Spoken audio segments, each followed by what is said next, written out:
महाराज जी के चरणों में कोटि कोटि प्रणाम। महाराज जी एक दोहा पढ़ने के बाद हृदय स्वीकार नहीं कर पा रहा कि ढोल गंवार शूद्र पशु नारी सकल ताड़ना के अधिकारी।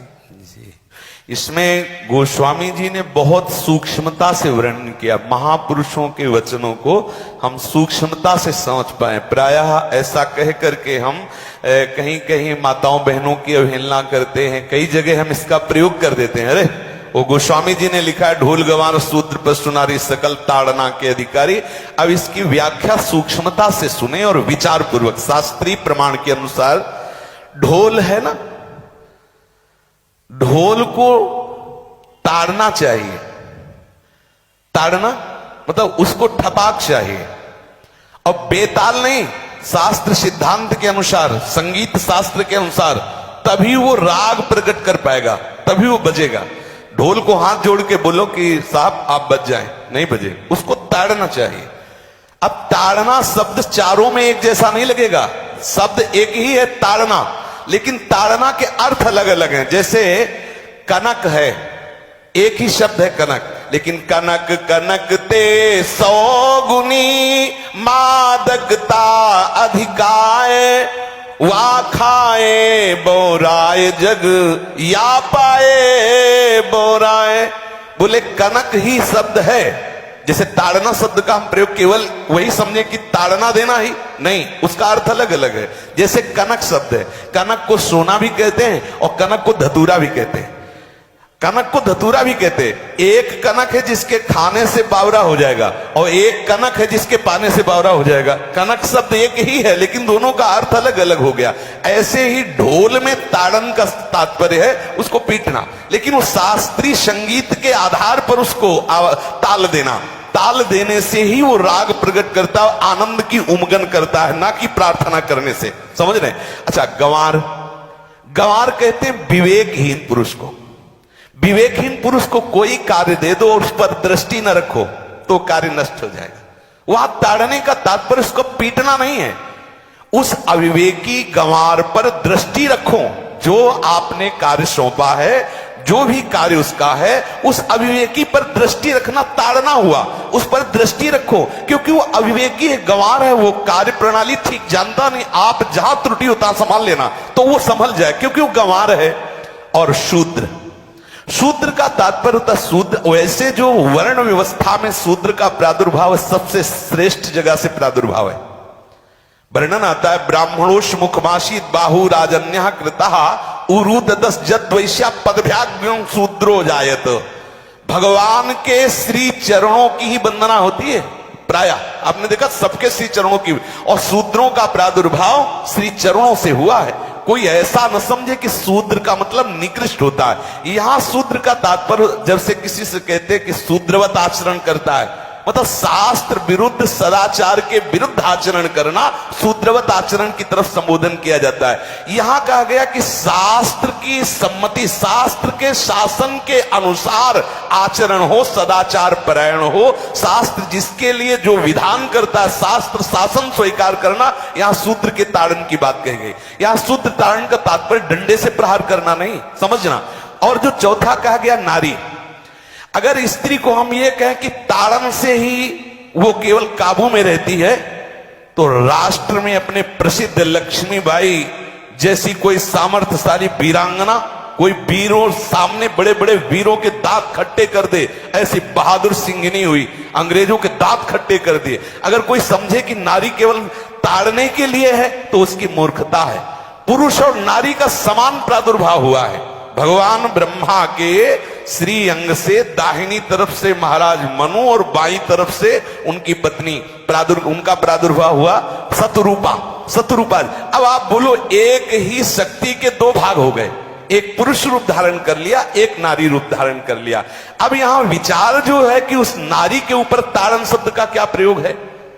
जैसे आप मार्ग में चले जा रहे हैं और आपने दृष्टि चूक कर दी और नारी आपकी स्त्री पीछे चल रही, तो कोई हमला कर सकता है, क्योंकि वो रत्न है। 14 रत्नों में एक रत्न स्त्री रत्न भी है। स्त्री को रत्न कहा गया है। भगवान श्री राम जब वनवास में जा रहे हैं तो सिया जी को आगे नाव में जब चढ़ाना होता तो पहले सिया जी को चढ़ा, सीए चढ़ाई चढ़े रघुराई, पहले आगे। दृष्टि रखो, दृष्टि चूक गई तो रत्न है, यहां दृष्टि रखना। शासन मतलब उसको पिटाई करना नहीं कि जैसे ढोल को पीटा जाता है ऐसे स्त्री को पीटा जाए, शूद्र को पीटा जाए तो गंवार को, यह व्याख्या नहीं है, यह मूर्खता है, इसे व्याख्या नहीं कहते। जैसे कनक शब्द के कई अर्थ होते हैं, ऐसे ही ताड़न शब्द का यहां अलग अलग प्रयोग है। स्त्री के ऊपर दृष्टि रखो। किस भाव की दृष्टि रखे? क्योंकि वो हमारे यहां रत्न की तरह है, कहीं कोई ऐसा ना हो कि कुदृष्टि वाला कोई उस पर हमला कर दे।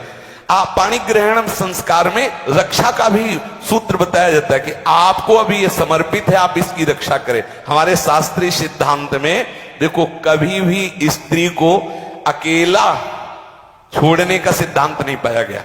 अगर शास्त्रीय सिद्धांत, बच्ची है तो माता पिता के शासन, थोड़ी बड़ी हुई तो भाई आदि के बीच में, और बड़ी हुई तो पति के, और बड़ी हुई तो पुत्रों के, मतलब एक सानिध्य का एक दृष्टि रखी गई है कि यदि आप अपनी दृष्टि में रखेंगे तो उसका अमंगल नहीं होगा, उसका हित नहीं होगा।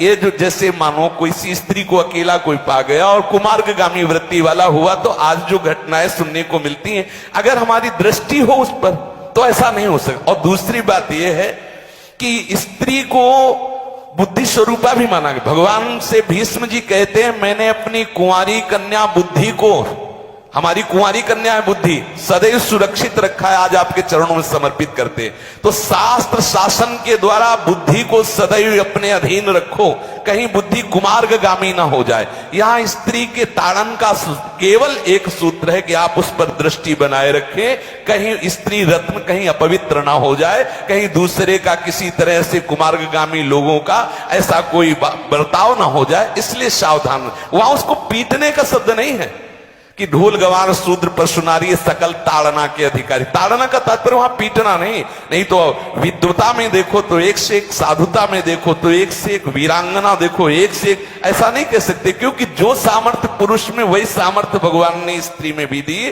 क्योंकि भगवान के ही दो रूप हैं, एक स्त्री और एक पुरुष, समझ रहे ना। तो इसमें एक ताड़न शब्द का कई अर्थ होता है। भगवान की साक्षात शक्ति स्त्री है। अगर कोई इस भाव से देखे कि स्त्री तो केवल ताड़ना मतलब केवल गाली दे के बात करना, ऐसा नहीं। जिस घर में स्त्री का अपमान होता है उस घर का नाश हो जाता है, निश्चित हो जाता है। आप देखिए रावण का सत्यानाश हो गया जगदम्बा सीता के प्रति, दुर्योधन का सत्यानाश हो गया द्रौपदी के प्रति। जहां स्त्री का अपमान हो जाए, अगर कोई ये समझे कि स्त्री केवल मतलब जैसा हम चाहे वैसा व्यवहार करे, तो अगर नाश ना हो जाए तो हमें बता देना, क्योंकि भगवान की वो शक्ति है। अगर उसे तुम सोचो कि हम ताड़न करें, जैसे ढोल को ताड़न करें ऐसे ताड़न करें, तो तुम्हारा नाश हो जाएगा। बिल्कुल सच्ची बात समझ लीजिए। केवल वहां दृष्टि रखने की बात कही गई है, आपका अधिकार है, आप उसकी सुरक्षा व्यवस्था में रहें। और एक वृत्ति होती है, अगर शासन ना हो तो हमारी बुद्धि भ्रष्ट हो जाए, हमारी बुद्धि भ्रष्ट हो जाए, आपकी बुद्धि भ्रष्ट हो जाए। भगवान का भय, शास्त्र का भय, लोक मर्यादा का भय, ये हमको सुरक्षित रखता है। इसलिए दृष्टि रखने की आवश्यकता है कि वो पवित्र रहे, वो सुरक्षित रहे, ना कि उसको पीटने के लिए यहां संबोधन किया गया गोस्वामी तुलसीदास जी ने। इसलिए सावधानी पूर्वक अपनी वृत्ति को पावन रखते हुए महापुरुषों के वचनों को समझने की चेष्टा की जाए। गोस्वामी जी ने जो यहाँ कहा, ढोल गवार शूद्र पशु नारी सकल ताड़ना के अधिकारी, तो ताड़ना का अलग अर्थ है, अलग अलग। जैसे ढोल में ताड़ना, तो वैसे ही सब जगह नहीं ताड़ना लगेगी। आप देखो पशु जो है, चालक जो घुड़सवार होता है उसको ताड़ना एड़ी से देता है। अपने चालक जो होता है घुड़सवार एड़ी से, किसान जो होता है वो बैल को बोलता है दाहिने, जैसे हल जोतने होता है बाएं, वो भाषा समझता है, बाएं मुड़ जाए, और नहीं मुड़ता तो पीछे अरई है एक छड़ी, उससे वो इशारा देता है, वो समझ जाता है। पशु को अपने इशारे से चला लेते। अब उससे कहे, खड़ा होकर हाथ जोड़ के कहे कि भैया बैल देवता अब थोड़ा दाहिने मुड़ जाओ, तो नहीं मुड़ेगा। जब लगाम पकड़ी और थोड़ा ताड़न किया और बोले दाएं, तो फौरन दाहिने मुड़ गया। आप देखो जो बैलगाड़ी चलाते हैं, घोड़ा गाड़ी चलाते हैं, ऊंट चलाते हैं, तो पशु शासन के द्वारा उसको इशारे से किधर चलना उसको इशारा बता दो। अलग अलग जगह इस ताड़न शब्द का अर्थ प्रयोग किया गया है।